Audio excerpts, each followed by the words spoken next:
This is episode 76 of the Andrew Hines Real Estate Investing Podcast.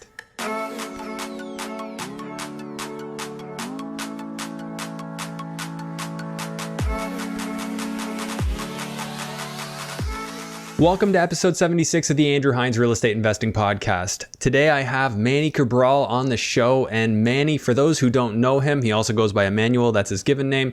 Manny is one incredible real estate investor, and he's got his hands in just about everything. He runs Primo Reno, which is a renovation company, does a lot of duplex conversions in the Hamilton area, as well as in the Simcoe County, which includes Barrie and several other towns. And Manny considers himself to be one of the biggest operators in the Hamilton area, yet on top of that, he's also flipping properties and making $100,000 plus per flip. He's papering neighborhoods and finding off-market deals. And of course, he's running his company up there to renovate his own renovations. Manny has many different hobbies. He likes to boat. He likes to play music.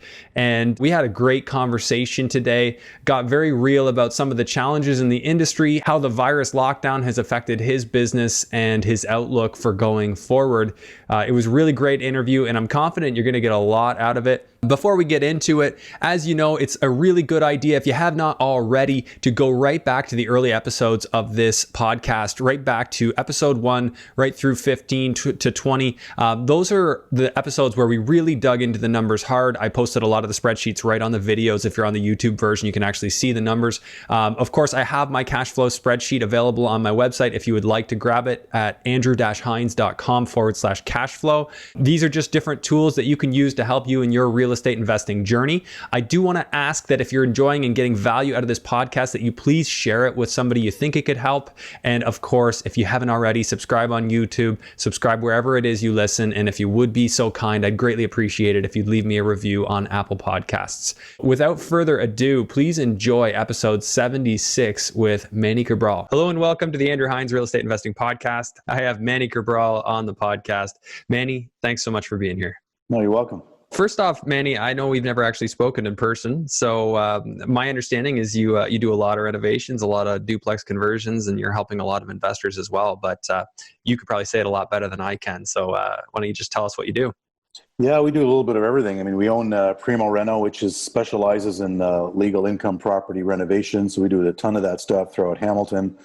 I'd probably like to say that we're probably one of the biggest out in the Hamilton area. For second suite conversions, we're doing it, and we do. So I specialize in Hamilton and Simcoe County. That's where I have my two teams of doing that type of work. We also do custom home renovations, not just second suite renovations. Mm-hmm. And I'm also a house flipper, so we own Simcoe House Buyers, and we do a lot of flip properties as well.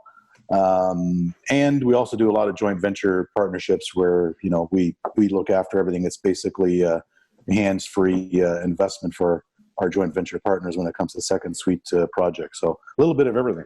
Yeah, you weren't kidding. That really is pretty much everything.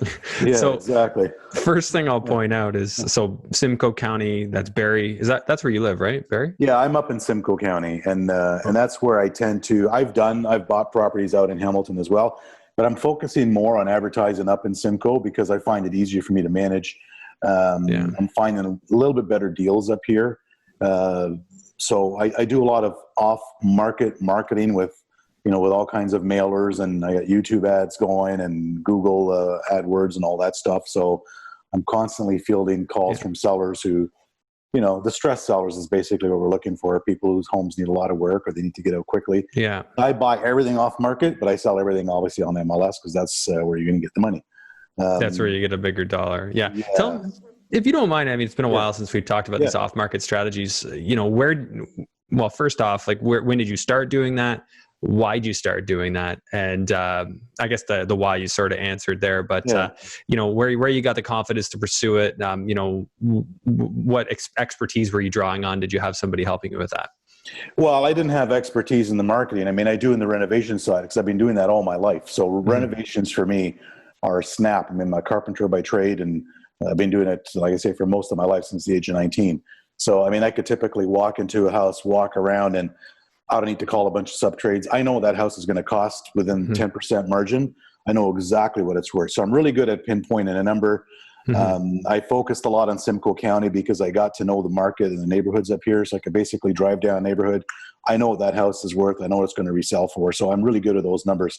So it's really easy for me. Okay. I probably started doing that, I'm guessing about a year and a half ago, because we were so busy in the construction side of things. But back then we were still doing some flips, like out in Hamilton. I actually bought a few properties, legally second suite of them, and sold them on spec even before they were closed to other investors. Really? Okay. Yeah. So I've had properties where I've called, our agent up and said, hey, we're buying this property and we're going to second suite it, and this is what we're going to need to call your network. And basically that property was sold so quick, it's crazy.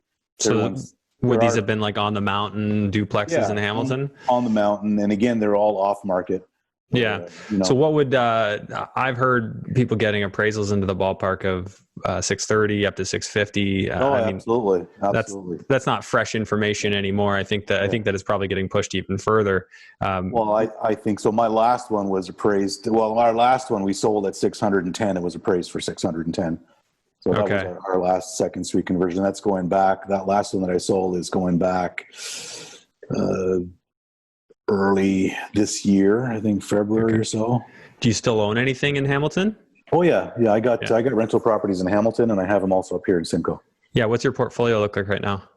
A little bit less than before because I've sold a couple of properties, but I've probably got, include joint venture partners and on my own, probably about I'd say about 40 doors right now. Okay. So no slouch. You're well established. No, we're getting there. But flips is what I'm concentrating on a lot. That's been my biggest profit margin so far, has been house flips.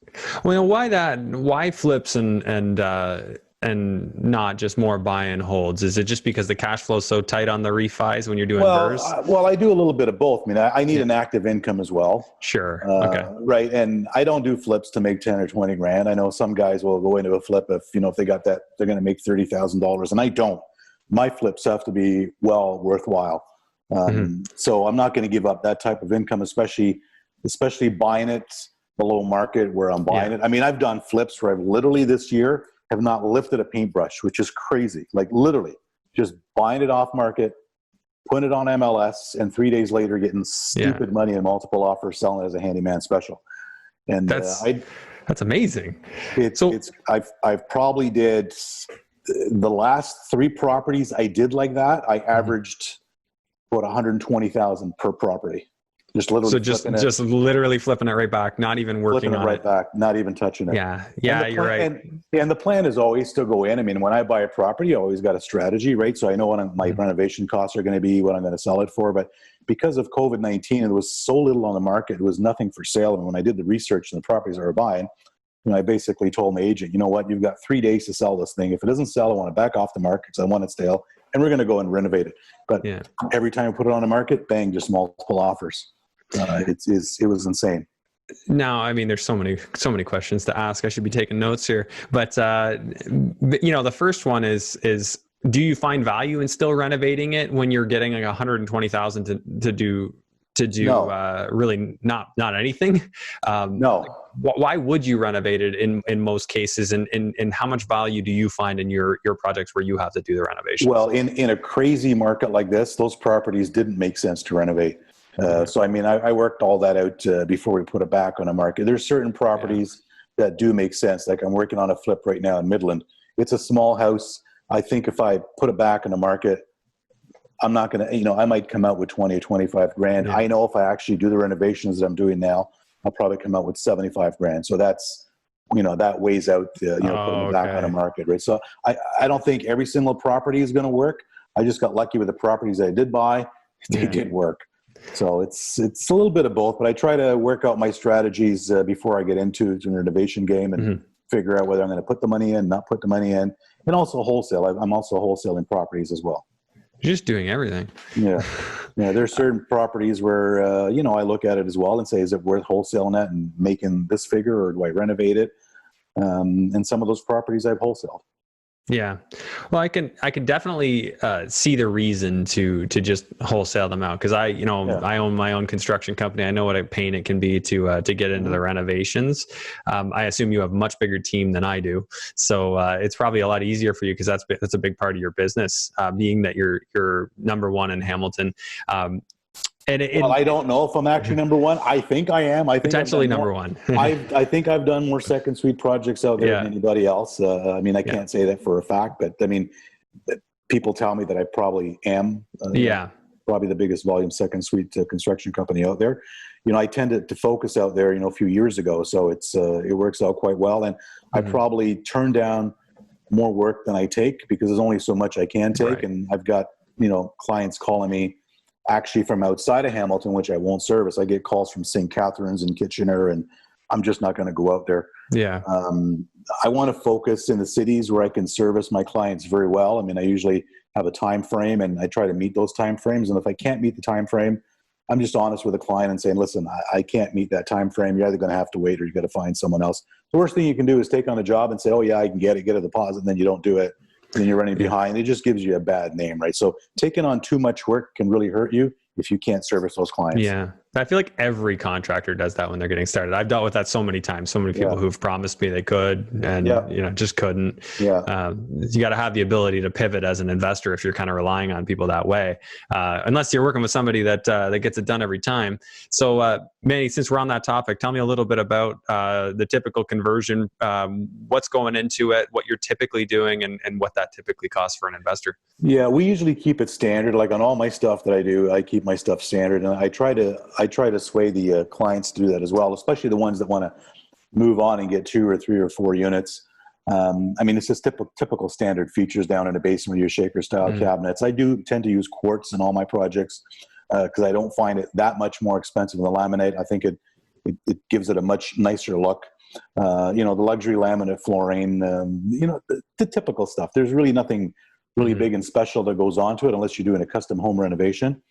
But keeping it simple and keeping it consistent with colors and everything throughout makes it much easier to manage if you have multiple properties, that you've got the same colors and the same type of trims and the same. It just makes a lot of sense. I do use the nicer trim, the bigger trim. I don't use the flat stock or flat stock, or I like to use the one step base and all that stuff. So something that looks a little bit nicer. It's not that costly, but it just gives it that little bit more of a wow factor when you come in. And I think the quartz does that as well. Sure. When you come into a basement and you got quartz, and it's not that expensive, and it's spectacular. You're just going to attract a different tenant, right? The nicer your place is, the nicer tenant you're going to get. Which is the way I look at it. So the way if you're going to make somebody live in a basement, you might as well make it a really nice basement, because people always will prefer to live above grade. Well, not always. Some people like basements, but generally will prefer above grade. So sweetening the pot and making it seem really nice to go downstairs could help you. I take it you probably get into a lot of window expansions, expanding windows down. We do that. We do all that ourselves in-house now.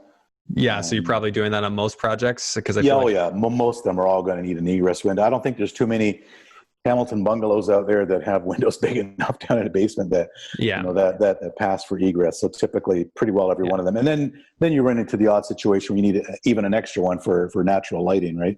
And I would be inclined, I know with my basement stuff, student rentals, whatever, I just want to, if I have the opportunity and I'm already doing a pretty significant reno, I'd like to just throw in an extra egress size window, even if I don't need it, just to give them the light. It makes a big difference. I did one for myself up here, just a small 1-bedroom, but it had all small windows. The windows are great, but you know what? I increased the size of every single window, and it just made such a massive difference, because now when you walk in that 1-bedroom unit, it actually looks bigger, but it's not. It's just got so much natural light. Yeah, so it really changes things. If you're planning on keeping something too, having it done that way, it's a no-brainer. It's just going to make your life so much easier when you're trying when you're trying to rent it out. What are some other things? Like, we have so many investors that get into this type of or looking to get into this type of investment strategy. What are some of the big cost drivers that you see, like the big things that people get into this and they maybe didn't realize that was going to cost a lot of money? What should investors be looking for if they're thinking about getting into the conversion strategy? Well, I typically give them a number. It's like, if you're not ready to spend $100K, in a complete brand new second suite conversion. You know, a lot of them, I'll ask them what their budget is, and they'll come out and say, well, my friend says I can do this whole second suite conversion for 30 grand. I'm like, well, I'm not the guy for you, right? Yeah. You gotta hire a friend. I mean, your big factors are electrical and plumbing and HVAC, right? I mean, those are huge to do them properly, but especially if you're separating hydro and all that stuff, your 30 grand is already blown there. So I think some investors just don't it's not their fault. They just don't realize what the costs are. But typically these second suite conversions are coming in, you know, at about 85, 90,000 plus HST is what your average Hamilton. Now that's if you don't run into other issues, as we know, Hamilton, you know, with the flooding and water issues and all the stuff that's out there. Some of these properties, you know, you pull back the drywall and all of a sudden you got cracks everywhere. You see moisture that's coming in. You know, if your home inspector didn't catch it. So that's a costly item as well if you got to get a rust proofing. Waterproofing roofs, those types of things. Are you typically doing waterproofing where you're smashing up around the footing and putting in Delta membrane? Yeah. So, I mean, 2 ways of waterproofing your house, right? The right way is from outside.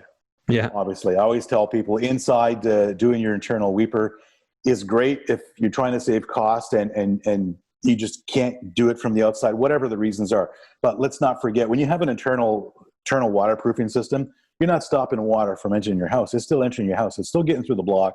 It's still creating erosion over years. It's just stopping at the inside of your house, inside that membrane. That's all it's doing. It's basically a big giant Band-Aid. I don't personally love them. I mean, and we've done them because sometimes you just don't have a choice. You got to do it. But the proper way to do that is 100% from the outside, because if you're stopping it at the source, your house is protected and your block foundation wall is not going to continually get eroded. So pretty big cost difference between those, right? Digging up around the outside of your... it's probably double. Yeah. Probably close to double. It is. I did one on one of my student rentals, and I think it probably cost me, I don't know, between $5,000 and $8,000 to do it. You know, having that basement already just bare concrete walls. Yeah. But had I, had to do it outside, that would have been an entirely different story. And it's huge. Yeah, we're doing 2 of them right now from outside. And we're probably, one of them's 20 grand. Yeah. And that's not everyone's going to have budget for that. So for me on this property, it didn't have a block foundation. It was a poured concrete foundation. It's just, I came to the point where I've seen enough basements get water in them that I just don't, unless there's some form of waterproofing, I almost don't even want to put anything down there. Is that your philosophy generally, or will you still look at, poured foundations without waterproofing, if they're in, high elevation, no trees around, that kind of thing? Yeah, we've done tons of them without waterproofing, especially the poured foundations. I mean, we got one right now that we repaired a bunch of cracks. It still didn't have any water issues, looks like ever. So I don't think we're going to spend the money doing anything on that one. I mean, it's perfect. It's never been a water issue. And we did find cracks that also was not a water issue, but we fixed them anyway, just to get all the cracks all done up. So yeah, there's more times than not, we're not doing waterproofing unless we see an issue. Always making sure that, the grading is properly outside. And a lot of times you can solve those issues with grading and downspouts. I mean, I've seen tons of property where the water just building up against the house, and there's your water problem, right? Yeah, I find trees to be a huge culprit if you got a tree 100%, over it. 100%. So we look at the trees. And even when it comes to plumbing with trees, we got trees right in the front lawn. I always like to camera and snake everything right down to the city to make sure that we're not dealing with any backups later on with roots, once you finish your suite and all of a sudden, everything gets flooded inside. So always important to, you spend an extra $300 to camera it, and it's a great insurance policy. Well, yeah, but then you got to keep up on that too, right? Yeah. I have 2 properties in London where every year I have to auger out the lines. Yeah. Or replace them. But I mean, the cheaper thing is to just keep augering them for now. Yeah, absolutely. Okay. So basically you said electrical is probably the number one driver then. So it's 30,000. That's a lot. No, I'm talking about electrical and plumbing and HVAC. Oh, okay. So all those things together and all that stuff. I mean, if you look at your average electrical second suite, if you're upgrading panels, I mean, you're getting in that $12,000 range, right? Mm-hmm. Yeah, because you have to separate all the circuits and then add 2 panels. Separate the circuits, add 2 panels. And then 2 services. 2 services. So it's pretty costly. So it's a costly item, unless you're keeping the existing service, you're not separating panels, and you're just going to do your 60-40 split. I mean, you know what? Even when you separate your panels, you don't have 100% separation. Let's face it. I mean, you got stuff like your air conditioning unit that's still running on one circuit. Oh, right? yeah, that's a good point. Right. So a lot of people think, well, it's separated. Well, no, it's not. So, I mean, I just finished one of mine up here, and I actually put a common meter on. So I've got 3 meters, right? So the common meter's got the AC, and it's got the furnace motor, and it's got the exterior lighting. So everything else inside the house is 100% separated.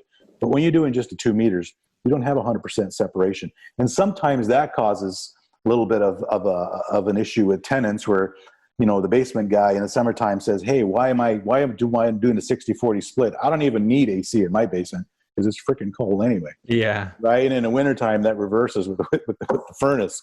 So I've got investors now saying, you know what, if I got to put a common meter on, the common meter, you're not going to pass that on to the tenants separately. You're paying that, right? You got your 2 meters for the tenants. The common meter is part of your cost. So, I mean, if you're going to do that, you might as well do the 60-40 split and not split anything.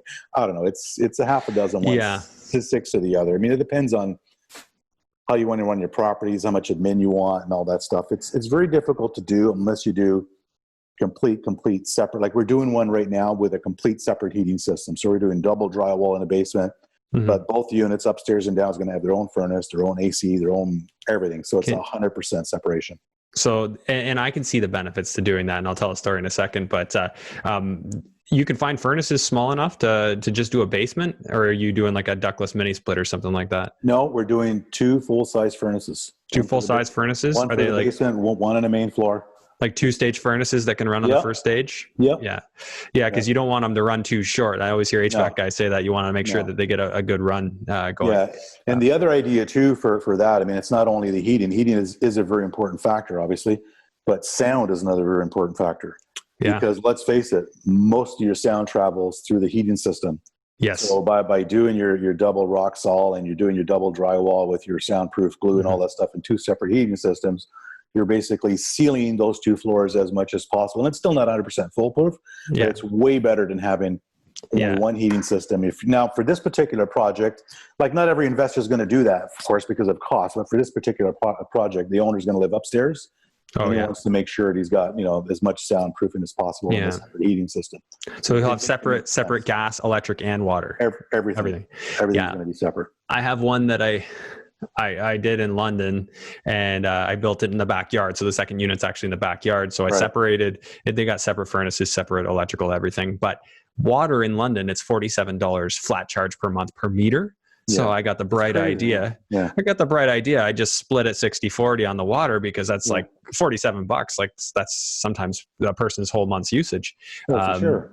And it's just been headaches. The one guy waters the lawn in his garden all the time, driving the bill up, and then the other guy's not using much. So you know what? The admin side of it, as much as it's like $47 a month would be nice for the tenants, that make them pay anyway. Hindsight's 2020, I would have gone back. I would have just separated it and paid the 47 for the couple of months that it would have been in my name, because the tenants are never going to change their decision to rent that unit based on whether or not they pay their own water or have to reimburse. But as a landlord, I'm quite irritated to do up this split and send it to them and then wait for them to pay me back. It's annoying. So what I've done in the past with my 60-40 splits on everything is I charge it monthly. So basically, if the rent is round off the rent for $1,500, and if I think the utilities of the house is $300, I just split that 60-40 on a monthly basis. So it's $1,500 plus your 60%. Then I'll just reconcile once every quarter, right? So if you know, if I've taken too much, I pay them back. If you know they owe me money, they so I do it that way.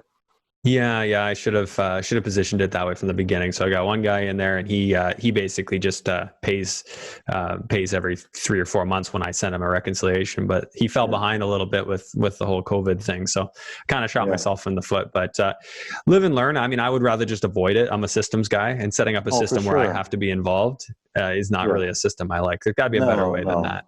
No, you gotta focus on where your time is, worth more, right? So absolutely, and it's definitely not an admin. I'm not a fan of admin. No, I hate it when it comes to accounting and admin. I cannot stand it. I'm just not. I more find myself just wanting to tell people what to do these days. yeah, absolutely. You do that. Okay. Tell me about your marketing. I know you're doing flyers to houses, probably through Canada Post, I'm assuming. Yeah, it's all through Canada Post. I just got a company that prints all my flyers. They send it to Canada Post and just do. I don't specifically target. I know some people will say, "Well, you got to really target those areas," and I just blast every postal code that I can in the areas that I want. I'm not going to spend the time trying to figure out that I hit the wrong house. And I've got other people saying, "Well, you might hit an apartment building, and it's a waste of that." You know what? I've bought a house because I hit an apartment building, because the guy lived in an apartment building, told his buddy who had a house, and I ended up buying his house. So for the extra cost, it's not a big deal. I just blast it everywhere. And then I got a couple of YouTube ads that are constantly running. Okay. And if I'm not mistaken, I think your son's pretty handy with digital marketing and such. Oh, Darren is, yeah. I mean, he helps me as much as he can. He's extremely busy, so I try to do as much as possible on my own without bugging him. But of course, at times I have to say, you know what, I need you to do this. It doesn't hurt to have somebody close to you that knows what they're doing. And no, he's really good at it. He's really good at it. So you're a pretty savvy guy. Yeah. Okay. Yeah. So are you on the tools anymore, or are you mostly just? No, I haven't been on the tools in years. I mean, the problem is if you're on the tools, you've got a job. Yeah. Right. I mean, I'm working on the business and not in it. So if I'm on the tools, how do I go out and find the next job, talk to the clients? And you just can't do that. Right. So it's very difficult. And I've got my older son who works for me full time, and he's also not on the tools. Right. Yeah. So he's out in Hamilton every single day, just managing the projects, making sure everything's going as smoothly as possible. I try to take care of everything up in Simcoe. And then once a week, I usually drive down to Hamilton and visit all the projects and just go through a little meeting and make sure everything is on track. But no, definitely not on the tools. I wouldn't be able to do or scale what I'm doing if I was on the tools. Well, yeah, I agree. And I try and take that approach with what I'm doing. I have my full-time site supervisor at the one site I'm building out right now, and it's always hey, Andrew, this is what I need. Well, I'm like, well, here's the phone number. Here's what I want you to do, and make sure you get this result. And trying to find a way more so to empower other people to get the answer, get the result. Oh, absolutely. I'd rather pay someone else to do that stuff and me focus on buying the next property. Yeah. So where do break me down a day in the life of Manny. What are you doing on the average day? Oh my God, a lot. Number one, I'm answering a ton of emails because I still respond to all my clients on their second suite projects. I make myself available all the time, so I don't know if that's a good thing or not, but I mean, Saturdays and Sundays, I'm still responding to emails and sometimes phone calls, but that's okay. So I'm looking after my emails, I'm checking my marketing, I'm going through all my seller leads. Those really keep me busy because you're going to get a ton of seller leads that are a waste of time. Right? So you got to siphon through these things. It's phone calls. It's trying to figure out which ones make sense, which ones don't. So you try to screen them all. Yeah. Right? And after that, it's trying to make appointments to get out and see these sellers, visit my job sites at the same time in between, make sure everything's running up here smoothly in Simcoe. So it's pretty busy. I mean, I try to mix a little bit of fun with my work. I mean, because I love boating. So a lot of times I'll just grab my laptop and we head down to the boat, head out in the lake. So we're still having a little bit of fun, but I'm still doing a little bit of work at the same time with, talking to sellers and going through all my leads and all that stuff. So there's a bunch of stuff that goes out throughout today. It's just, it can get pretty busy. So it's not boring, that's for sure. No, it doesn't sound like it. And I like it. See, I'm very much like that. Like I like to be able to get out, go to sites. I can't stay inside all day long. No, I can't either. I can't. I mean, I've been up to Midland already today and, check on my electricians, make sure everything is going good. I got a plumber coming in tonight. So I got to make sure everything is ready for him. And, on my way there, before I went there, I had to go to a seller's appointment. So I already sat down with that. Then I went to Midland. Now I'm back home doing the podcast and then I'm going to be answering a bunch of emails after this. Getting ready for tomorrow. Okay, so a couple of questions for you here. One, I want to dig in a little bit about these seller leads that you get. So you're posting YouTube ads, which I'm assuming are you talking, saying, hey, are you interested in selling? Both. I have actually one that's me, and I actually have one that it's just an actor that we've got out of Fiverr to do an ad as well. Yeah. So they sort of alternate. Yeah. So what happens is they look at the ad, and if they're interested, it's got a link to my website. So they click on a website, which is simcoehousebuyers.ca. And at that point, they can fill in all their information. They can upload pictures to their property. They can check out exactly who we are and what we do and what the process is. Flyers, the same thing. It refers them to the website or a phone number. that goes to Simcoe House buyers, which will also give them information to a website, or they can leave a message. Oh, okay. So you give them both options on the flyer, They've got both options. Yeah. Both options. Do you do a nice flyer or an ugly one? No, I think it's a pretty, I don't think it's an ugly flyer. If you want to wait a minute, I can grab one from my office and show it to you. I wouldn't mind. Yeah, I'd love to see hold, it. hold on a second. Let's see if I've got one down here. Watch your headphones. Yeah, there you go. So I don't know if you can see that. Oh, yeah, that's nice. But I don't do the handwritten ones. No, okay. So basically, yeah, that's classy. Yeah, it is, and at the top, but stands out is get paid $1,500, right? So the whole idea with that is we know what happens with flyers, and they go to someone's house, they get tossed in the garbage right away. So I'm trying to get some shelf life by putting get paid $1,500 on it. So when they read that and like, oh, what's that all about? And I mean, even though they don't want to sell their house, if they end up finding someone or have a friend who may want to sell their house and they refer me to them and I buy it, well, I'm going to give them $1,500. Right. And I've done that a couple of times. So I do get calls from neighborhoods that I've mailed out months ago because people just keep them and eventually call me and say, hey, I got your flyer, a while back. And so the whole idea is to try to get that shelf life and try to stop them from throwing it in the garbage as soon as they pull it out of the mailbox. Right. And there is a lot of mail going out about this kind of thing. So, and I'm not the only guy doing that, right? I mean, as we know, there's a lot of guys doing that. A lot of them a lot bigger than I am because they focus a lot on wholesaling. I don't focus totally on wholesaling. So I don't have this whole team, with acquisition managers and disposition managers. I basically try to do everything myself, but I am looking now to probably hire on a manager that can do both acquisition and disposition, because I'm finding a lot of times I get leads because I'm busy. I get leads that I probably don't follow up 100% on and may lose out on. And the reason I lose out on it is because I know that those wholesale deals are probably going to be, maybe up to a $10,000 wholesale fee or something. And for me, it's not worth it. I can't spend that time on that, trying to chase it down. Right. I'm chasing down the bigger deals, but if I've got somebody strictly working on commission, they can chase down everything, right? So I probably don't get deals because the margins are too small and I just don't have the time to chase them. So that makes sense though. Yeah. Cause you're in it for like $100,000 flip. You don't want, I can't be spending days and days going back and forth with a seller, that I know I can probably wholesale that house to someone else for 10 G's, but do I have the time? And a lot of times no, I don't have the time because I'm working on much bigger deals. But if I hire someone full time, that's the plan now, is to hire someone full time to look after all the leads coming in. Yeah. Right. So I'll be able to, because there's definitely deals that I haven't bought because of that. Yeah. And I've actually seen some other wholesalers buy those deals that I could have bought first, because I recognize the deals when they come through on the buyer's list. Oh man, that must be so frustrating. That's the house but they have time to do it. And I don't, because I'm chasing the bigger deals. I'm not after the $5,000 or $10,000 acquisition fees. Well, that makes total sense. You've got your model. Now, is your messaging, flyer and on YouTube ad is all the same? You're talking about getting paid first. You're talking about getting paid. Yeah. And then, or if you're looking to sell, you can contact me as well. Yeah. Kind of thing. Yeah. Okay. And then people just go in. Yeah. They're pretty consistent. Okay. And then, so from there you get, say you're spending, I don't know, a couple $1,000s a month. Is that reasonable? I spend more than that. I probably spend, and I'm a small guy, so I'm probably spending about $5,000 a month. And most of that's YouTube cost? YouTube, and it's probably a little bit more than that, including YouTube. Oh, so you're just talking, that's just flyers, $5,000 a month, and then you add YouTube on top. Yeah, we're probably, I would say about $7,000 a month. Yeah.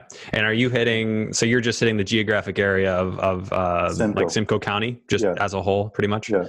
Yeah. Okay.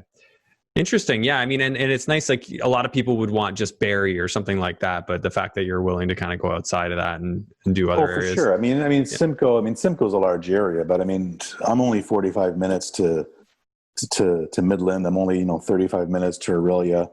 And I mean, those are still great towns to profit in. So I'm not going to. Okay. So you've got yourself lots of opportunity. So if you spend that $7,000, like how many leads are you getting on a monthly basis? Would you say, ballpark? I would say I'm getting a lot of leads. How many am I closing on? Probably is not as many as I'd like, but the return on that $7,000 is probably still pretty big. Like for instance, $7,000 is probably gets me 2 properties, one that I might wholesale, one that I might flip. Okay. Right. So the return is still Still I good. would spend the $7,000 every month, no problem, if things are going the way they're going now. As a matter of fact, I'm probably going to be upping that a little bit once I Yeah. hire an acquisition manager.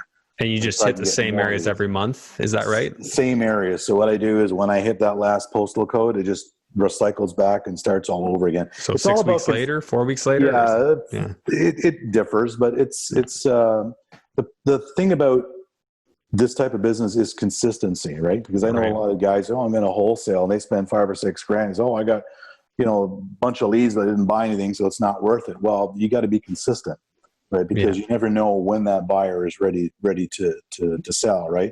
And also having something catchy like the referral fee on there. Yeah. Well. But it's consistent. You got to consistently do it. You can't stop. Like you're going to get, you may have some months that you don't get many leads and maybe you only bought one property, and you may get the next month where you end up buying 2 or 3. So, at the end of the year, it all averages out, but you got to be consistent or it's not going to work for you. All right. Now walk me through your screening. Like when you start screening out these calls, somebody calls you, hey, I saw your letter. I want to sell my house. So part of my screening process is how long they've lived there is a really good indicator. When did they buy this property? I try to get a number from them up front on, what would they sell their property for if they didn't have to go through real estate agent, they didn't have to fix anything, they could leave all their, do they have a number in mind? Some of them won't tell you, some of them actually do. Yeah. But a really good indication for me is how long. So for instance, if I got 10 leads and 5 of them, they say, yeah, we bought this house 1.5 years ago, and the other 5 bought the house 20 years ago. Well, which ones I'm going to concentrate on? The ones that bought them 20 years ago, right? The ones that bought them 1.5 years ago, I can't see much value in them unless they're really, really desperate, because they already bought in a market where they're paying good money for it. More than likely, they're probably going to want a little bit of equity. So you're into MLS prices. And that's the case every time I screen them. That is the case. They're very close to MLS prices. So my biggest indicator first is length of time that they've owned the property. That's a big indicator for me, right? So then I know exactly which ones I'm going to screen first, and I get to those other 5 last. So I want to hit those other. And the other thing is important is responding to these leads. I actually try to answer those calls as soon as they come in.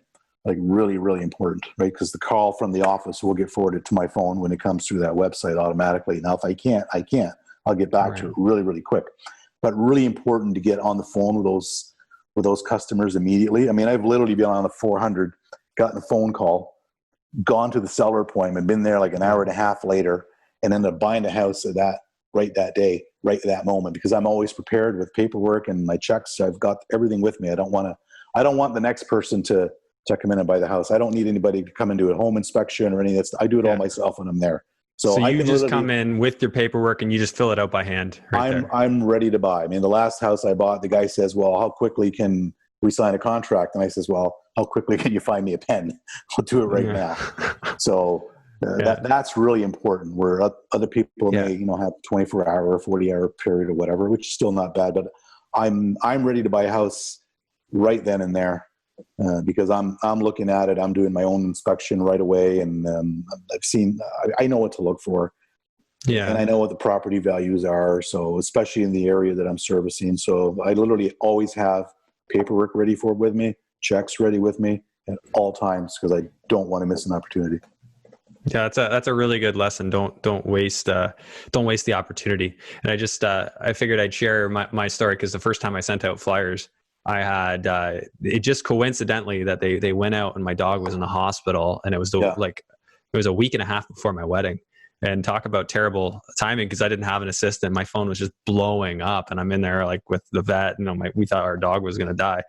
Fortunately, he's fine, but it was not ideal. And I just remember how many I didn't even get back to. It got to this point where I'm like, I literally can't respond to these people. I kind of underestimated what the response would be, and I think after that, a lot of people also hit that area, and then the response kind of went way down in future times. I hit that area. So, but like you said, you got to be consistent. You got to just keep going. You got to be consistent. Your response time has to be like immediate, because there'll be somebody else behind you trying to, and you know what? And you have to have a bit of a personality as well. I ended up buying up one of the houses up in North Barrie, and we sold very quickly as well in multiple offers. We renovated that one. But when I talked to her later on, why she sold it to me, because I seen the cards of the other people that actually She contacted, and I mean, I know them. I knew every single one of them. And the offers are very, very similar, because she actually showed them to me. But I said, why did you go with me? And she says, I just couldn't stand the other two guys. It's true. If you're full of it, if you're not transparent, you seem like you can't be trusted. You're not transparent. Yeah. She says one of them came in there and he was cocky and he was telling them, why basically your house is falling apart and this is all it's worth. And I guess she didn't like that. But I went in there and they had their dog. All of a sudden, I'm friendly with the dog, and they offer me a coffee, and we're having a nice little chit chat. And, I'm telling them how nice their house looks, considering, what they've gone through and everything else. And they end up selling the house to me. Yeah. Right? So I always offer my sellers as well to come back once we finish renovation to actually look at the property that they sold us. Oh, right? A lot of them really, really love that.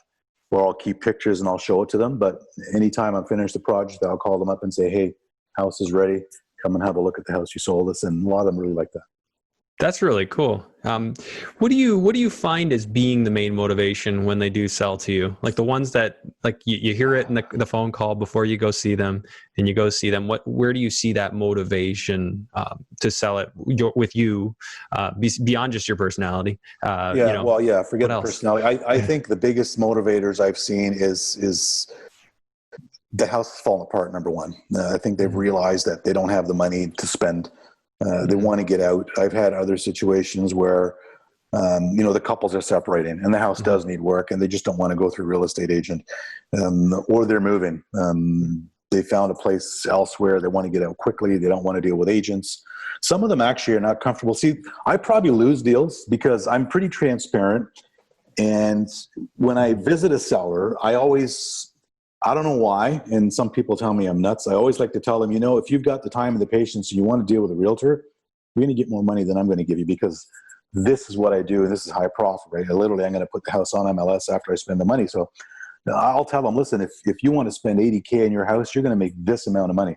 And so, and a lot of them will just say, no, I don't want to bother. But for some reason, I have this habit of sort of giving people other options. I don't know why, but it's smart. But I always do that. I always give them an option, especially if, like a lot of these sellers that they've bought a year and a half ago. I mean, I'll still call every single one of them up. They won't be the first ones I'll call up, but the first thing I'll tell them is, listen, you bought the house a year and a half ago. I mean, unfortunately, by the time I give you an offer, it's not going to be an offer you're going to like, but it's an offer that it's the only way I can profit, because it's what I do for a living.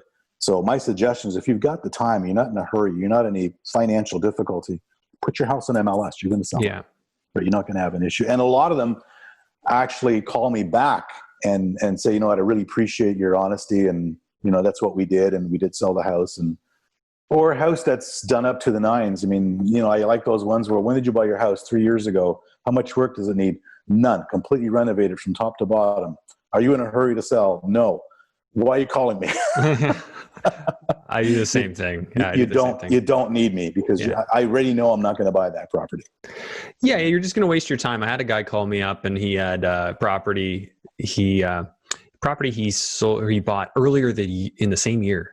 And he says, well, I want to know what you'll give me. I'm like, I'm not your guy. No, I got to make profit. Yeah, exactly. Because then when you give them a number, they think you're crazy. So I'd rather just be upfront and tell them, you know what, it's not going to work for me. And I do tell them in the ads that, I mean, I'm not going to be able to buy every single house, because it's not going to work for both of us. Right? Yeah. Some of them will, some of them won't. So do you try and weed them out over the phone without going to see the property? Yes, I do. So, I mean, I do my due diligence. I pull up the address. I pull up all the original listings from when they buy it, to try to figure out and pinpoint a number in that house, give them a call, go through, like a good 20-minute conversation, get a good feel for, why they want to sell it. Are they moving? Do they, is it because the house is falling apart? So I try to pull out as much information as possible, right? And when I have that, and I sort of have a number in my mind already on what I think that property is worth, I'm not going to run out. I usually try to get a number from them, and sometimes I'll tell them, listen, based on our information, and I may be able to pay you more, I think this is what your house is worth, right? So, I mean, if I give them that number and all of a sudden they got this wacky, oh, you're out of your mind. I mean, I need 100 G's. I know I'm wasting my time, right? But I mean, most of them don't say that. They'll just say, no, it's not what I want.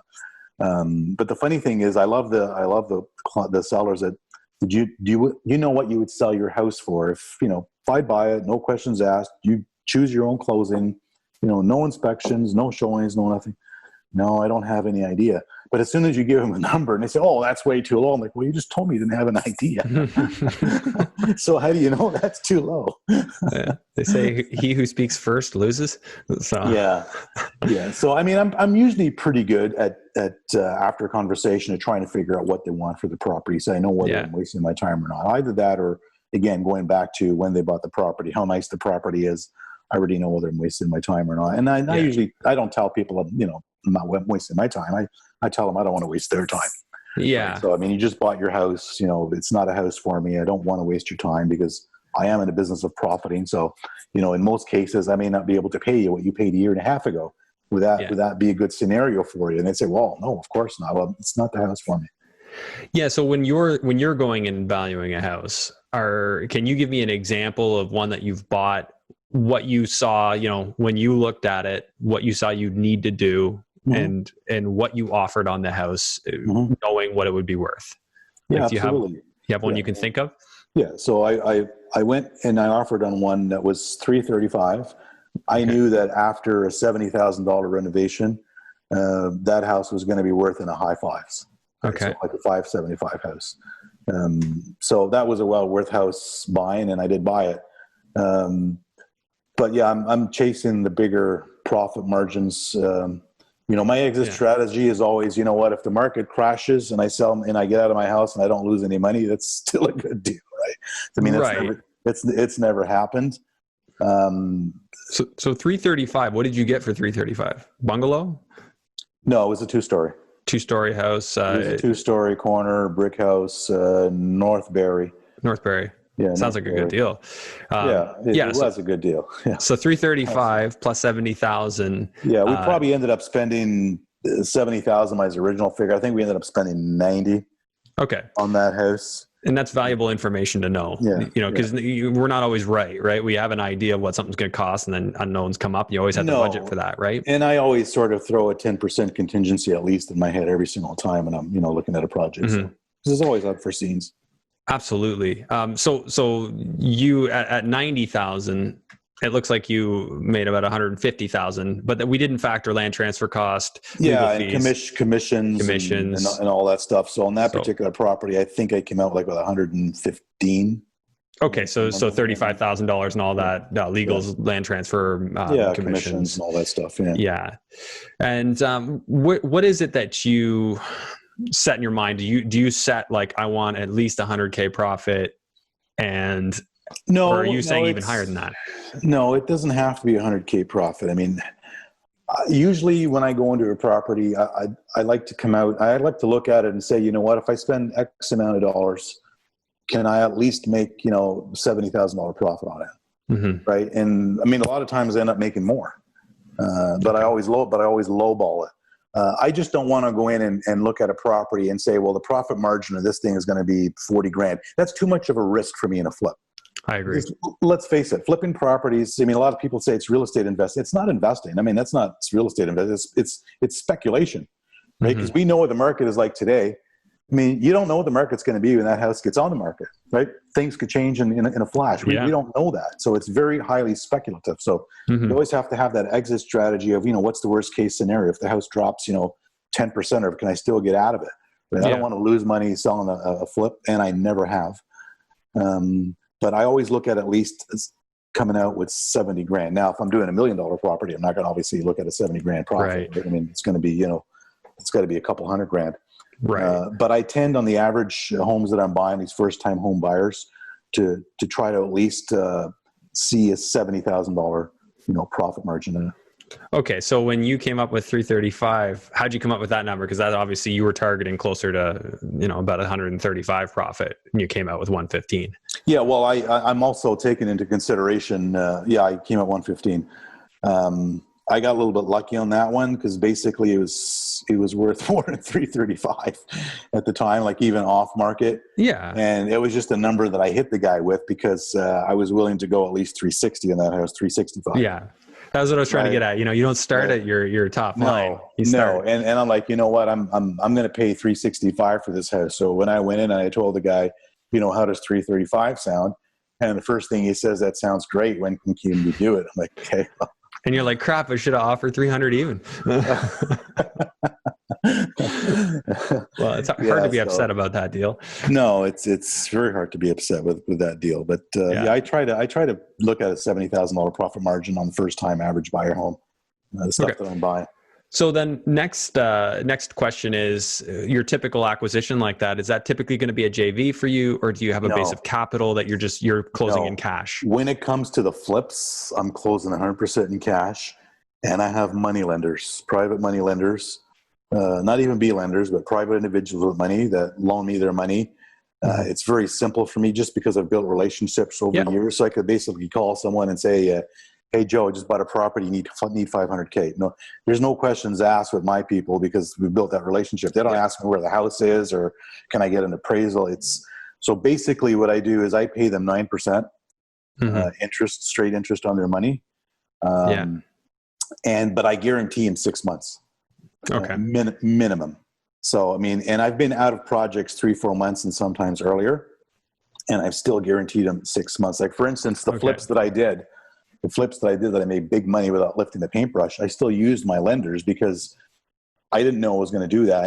I don't want to depend on flipping that property without fixing it. So I always go in there with I close on the property as if we're going to renovate it, and we put it back on the market. And literally most of these properties, from the day I closed to the day we reclosed, probably 5 weeks. They still got paid 6 months. So they're happy.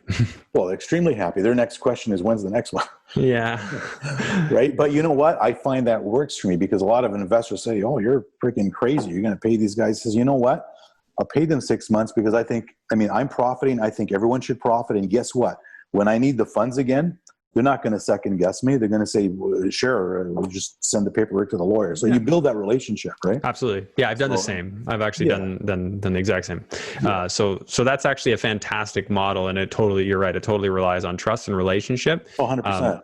People need to really trust the person that you are and the integrity that you have and what you're going to do. They have to know that you know what you're doing. And clearly you do, right? You've got your hands in this. You're clearly quite sharp and you know your numbers. And it's impressive. Yeah, and plus their money is secured on property that we're buying below market value. You know, it's funny because I have one investor who's joking around one day. He said, "Oh man, I'd love you to forfeit on this house." Because we bought a house for a certain amount of money that's probably worth $100,000 more than what we borrowed from him, right? So just as a joke, so their money is always secured because they do go. There's a registered mortgage, registered on the property, a lien for the amount that we're buying that property for, or in most cases the property and the renovation money. Yeah, I guarantee 6 months regardless of when I close. Of course, obviously we've got some major renovations that have gone 7-8 months. They're getting paid for that, of course. But we've had renovations that have been in and out in 3 months, 4 months, 2.5 months. They're still getting paid 6 months, and I think they should. If you're profiting from it, your money lenders also have to profit. You got to keep everybody happy, keep the money rolling. Yeah, absolutely. It makes a big difference because I know there's a lot of flippers out there who advertise and say, "Oh, well, my guy just made $3,000 for $3,000 a month for 3 months and just made $9,000." And I think to myself, that's great. He probably would have made double with me. I'm going to pay him 6 months. Fair. Yeah, fair enough. That makes a lot of sense. So I want to shift gears a little bit and just get your take. Like what have you seen change? Obviously, the whole virus lockdown situation, how's that affected your business, rental, renovation, flipping? The flipping side of it has been the most profitable during COVID-19. One of the reasons is the lack of inventory on the market. So anything that's decent on the market, as we know, is getting multiple offers. So our stuff skyrocketed during COVID-19. On the renovation side of things, things slowed down. We were actually closed down for, I guess, just over 2 months, 2.5 months without being able to do anything because a lot of projects we hadn't been issued permits. So if you hadn't had that permit, you couldn't move on. So that hurt a little bit. Again, going back to the renovation side of things move a little bit slower because of suppliers. Yeah. I mean, suppliers are having difficult time keeping up with stuff. And one of the reasons is not because there's no supplies, is because renovations have skyrocketed as well during COVID-19. Backyard renos and pools and decks have gone crazy because people are now saying, you know what, if this is going to be the next norm, they want to be able to enjoy their properties. I mean, even trying to get pressure treated lumber. I was at a local home hardware the other day where a guy came from Sudbury to buy all the pressure treated lumber from the whole hardware because he couldn't get any pressure treated lumber up there. They were completely out. Yeah, I went through the same thing actually on the townhouse project I'm building. Had to clean out a store in Sarnia. I couldn't get it from the regular supplier. So it's a problem with pavers on a job that we're doing because the factory could only make half the pavers we need because they actually make them there. Okay. Now we're waiting for them to stamp the next ones, and because they said they're running at half capacity. Right, so it's difficult to keep up. So that was really difficult, and even some of the stuff that we were doing throughout the shutdown, where we already had permits, was really slow because I mean, you're ordering stuff from Home Depot. We were waiting up to a week to get orders ready for pickup. Right, so things really slowed down that way. But the flipping side and the home buying side, that was going crazy because anything we bought and put back on the market, I mean, let's face it, it went for more than what I thought it was going to sell for. And you were still getting a lot of off-market leads all the same? Still getting off-market leads, yeah. So that didn't really change much? No. The leads were actually pretty consistent regardless all the way through. You know, I had to change our marketing a little bit about telling people about, you know, wearing masks and all that stuff. And then we came up with uploading all the pictures on the website that I didn't have on there so that we can basically try to give them a number without going to the property. Right. Get them to do a virtual tour or something, or a video tour. Yeah, we had to adapt a little bit there. And I actually, on some of them, I actually had a couple of Zoom calls where they'd walk around with their phone in their house showing me their property, you know, putting offers in that way. So we had to adapt whichever way we could. But no, that side of it was extremely busy. And it's still, like, even right now, like, properties right now are nuts. Like the offers that are on property, even in Hamilton. I mean, I got a friend of mine who's an agent out there, and he just sold a house for $555, typical Hamilton bungalow that still needs $100K work to do a second suite, and they got $555,000 for it after 18 offers. I mean, these are homes we were buying for $400,000 not that long ago. Oh man! So it's nuts. It's nuts. It very much is. So real opinion question now. How do you see us coming out of this under the current economic system, all the shutdown? I don't know. I'm the type of guy that sort of tries not to focus on media and what's going on and just carry on using my own gut feeling. Right. I mean, we still got a housing crisis in Canada. Now, I know with COVID-19, I don't know what the immigration numbers are going to be, you know, now going forward. Right. So that's also a factor. But you know what, let's face it, interest rates are low. I know I had somebody a while back saying, oh, you shouldn't buy any properties or sell any properties now. I says, why not? Oh, you know, people on CERB, you know, making $2,000 a month, you know, and I'm like, you know what, those people that are on CERB are going to buy property anyway. Most of them, or a lot of them. That's not the client I'm after. The client buying this first time house doesn't give a rat's ass about the CERB. He's got money, or he's got a good job, or he's going back to a job. Right. Yeah. Right. So these are the type of people that we're looking at, but we just don't know. Right. I mean, right now, inventory is low everywhere. So you've got multiple offers everywhere. But one thing I do see is I see a bit of a shift into people who own condos trying to buy single family homes. So I think that's also creating a little bit of a surge in the market, especially with COVID-19. You're stuck in your little tiny condo for 2 months, 3 months. Yeah. You know, you got people sitting back saying, and I know some of them, they're saying, you know what, I'm selling this thing. I want a house. I want a backyard, because if this is going to be a norm, I want to be able to get out and have my own space and have my own deck. Right. And people in condos can't do that. Right. So I think that's created a little bit of a shift there as well. Yeah. Two things that you said I really want to focus on is one, the one is just looking at our market. We're still in a housing crisis, as you said. Both demand and supply fell, but it looks like supply fell more. So we're still in the exact same spot. And I guess the other thing is kind of just something I had on my mind, but it's not going to get any cheaper under our current economic system to build a house.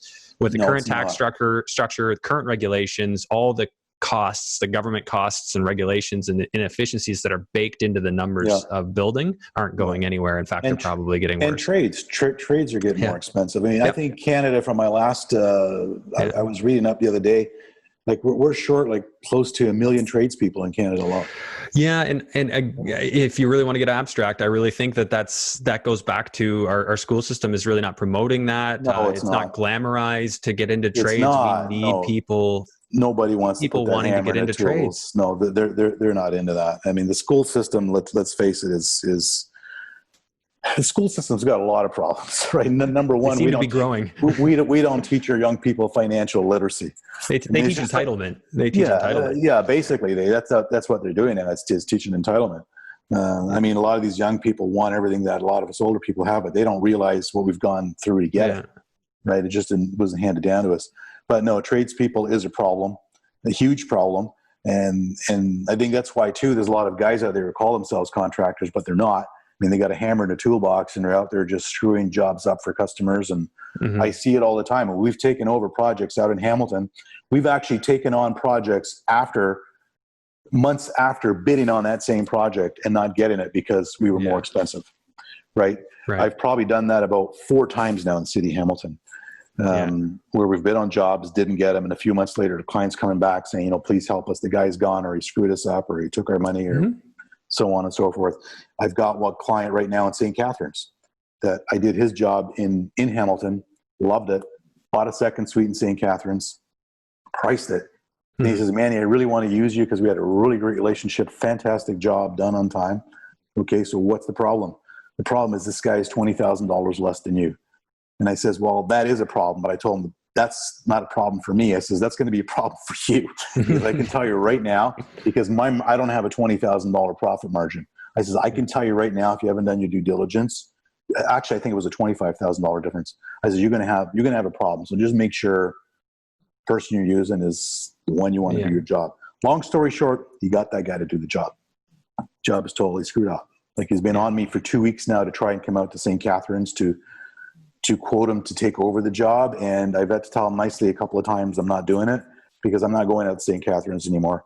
And he was kind of annoyed saying, yeah, but you originally priced it. I says, I did. You didn't give it to me. And now I've decided we're not servicing St. Catharines. I'm servicing up to Hamilton only because that's what I can service efficiently. And if I can't service a town efficiently, I'm not going to take on the job. So unfortunately, he's got to find I feel bad for him, but he's got to find someone else. And I mean, I've got another horror story from another client that cost him huge money. In the end, he didn't go with me because I think around the same thing, about 20 grand more. In the end, it cost him $70,000 more. Yeah. Because I literally had to re-gut this entire job that was completely done, not to code. Inspections weren't done. And it cost him an extra 50 grand because they did a ton of damage in the house. So yeah, that's a challenge. I've had a friend ask me to consult for him on a house build, and tell him basically align who to have the work, do the work, and I make my recommendations. These are the people I trust. I know will do a good job. No, this guy's $3 grand cheaper. The damage caused by that guy was probably at least 10 grand plus months of inefficiency. No, it's crazy. I mean, some of them I don't blame. I mean, they just don't know. Maybe it's their first investment property. It's a lot of money. They're scared. I mean, they see a price for 100 grand. They see a price for 65 or 70. I'm like, I can't do that 100 G's because I don't have the money. Yep. But in the end, they could, if they don't do their due diligence and vet their contractors properly, they could be in the trouble. But as a contractor myself, I also vet my customers. Yeah. Right? There are customers that I will not work for. Right? I just get a bad vibe from the beginning, and I just tell them I'm too busy. It's got to go both ways, right? So, absolutely, and that's really smart. Yeah, you gotta weed out the ones that you don't want to work with, and 100%. And the ones that only care about price, they're not going to be the right client for you. No, you want the ones that want it done right. They're not. Yeah. Okay. That's awesome, Manny. Wow. You've shed a lot of light on a lot of subjects here, and I'm sure there's a little more stuff to talk about. We could go on. It's never ending, right? We could go on. We'll do an update at some point. If people want to reach out to you, or if they just want to follow you, what's the best way? Well, I post most of my stuff to Facebook, and I usually do it under my own name. I do have a Primo Reno Facebook and a Primo Investment Properties Facebook, but I find that I'm posting most of my stuff to my own Facebook, and they can find me. It's just Emanuel Cabral on Facebook. Okay. So they can find me there, and I like to do that because people get a sense of my personal life and my business life all together. So you want people to really know you. I think that's important.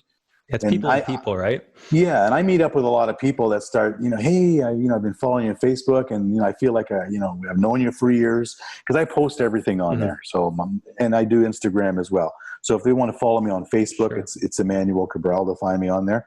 If they want to visit my website, primoreno.ca. Okay. You can also email me on that. And if they want to check out my Simcoe housebuyers.ca website, just to see what that's all about, they can go on there as well.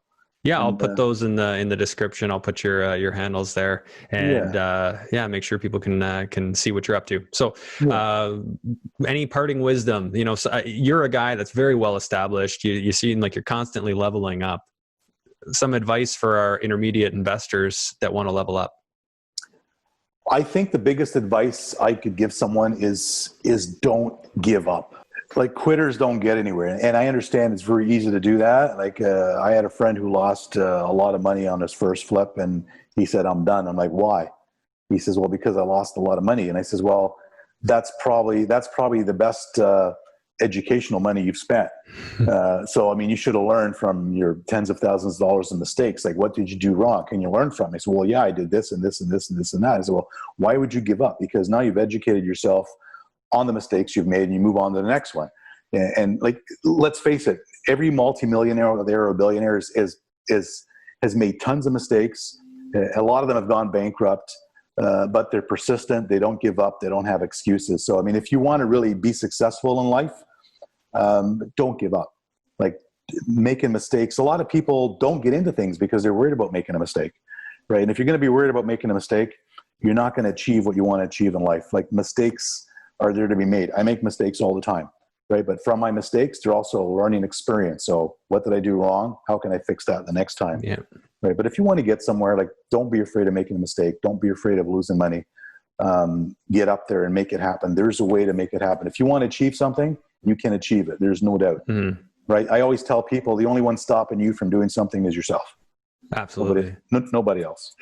Mistakes are only mistakes if you do it twice. Mistakes just once are tuition. Yes. Or speak to someone who's made your mistake. Yeah. Mistakes and mentors. Right. Those are the ways you learn. So, absolutely. But you can't be afraid to do that. So, Manny, did you get some business off of that cover you posted? You posted a couple of covers there on Facebook. Which covers? I forget which one. You had a couple playing your guitar and singing, right? Oh, yeah. I just do that for fun. You know what? I was doing that for for charity for the Barrie. It's called the Barrie Live Music Show. Okay. Right, and they're raising money for different charities up in Barrie. So they're always bugging me to post something. That's the reason I posted that. But now they got in touch with me last week, and they want me to do a 1 hour live Facebook music session. Like, serious? I don't have time, guys. What do you like to play? It seems like a little bit of a more classic rock kind of thing. I play a lot of classic rock stuff. I like so much music, rock, soft rock, Elvis, Eagles, Blue Rodeo, all that type of stuff. Nice. Right? I'm into. Well, I've got too many hobbies. One is music, one is boating, the other one is flying RC aircraft, which I do. I've got my private pilot's license. I haven't actively flown in probably 4 years because I had a bit of a neck issue with a disc, and it wasn't comfortable flying in a 172 with the way my neck was, and I never went back. Yeah. But I often tell myself I've got too many hobbies and not enough time for them. Right? Yeah, it sounds like you got your hands into a lot of things, but yeah, for sure. I could say that that the music that you were playing sounds great, and thank you. Appreciate thanks that. for sharing it. Anyways, won't take up any more of your time. Really appreciate this. Thanks so much for coming on, Manny. You're very welcome. It was my pleasure. I'll do it anytime. Thanks for watching today's episode. Just a friendly reminder to please rate and review this podcast on iTunes. If you're watching on YouTube, make sure that you smash the like and subscribe and notification bell. And also leave a comment. And hey, while you're at it, why not share this episode with somebody you think it could help? It helps this podcast grow, and I would really appreciate it. Thanks again. We'll see you on the next episode.